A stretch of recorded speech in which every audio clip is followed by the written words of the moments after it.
Već 6. godinu za redom ruski slikari su svoje viđenje Šapca i okoline prikazali kroz umetnička ostvarenja. Iako je praksa prethodnih godina bila da naš grad posete slikari iz Ivanova, na ovogodišnjem sazivu prisustvovala je čak 9 umetnika koji su prvi put došli u Srbiju.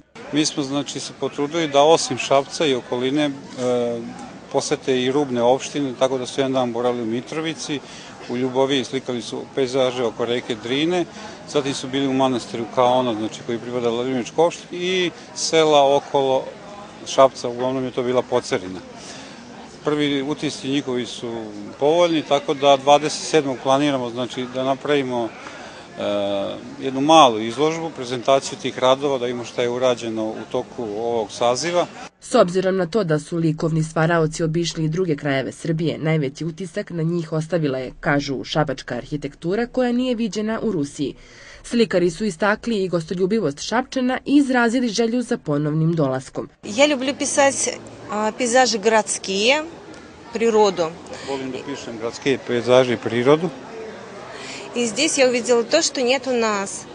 Есть очень красивые дома. Da, vidio sam to što nema kod nas, vrlo lepe kuće. Черепичные крыши. Krove sa crepom.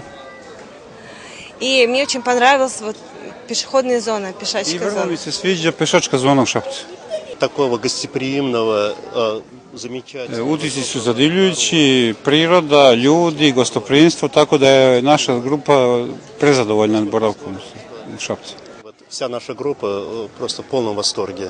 Skup likovnih umetnika iz Rusije više je od kulturnog događaja i predstavlja priliku za učvršćivanje dobrih odnosa dve države. Oko 150 umetničkih dela nastalih na prethodnim manifestacijama ostalo je u vlasništvu grada.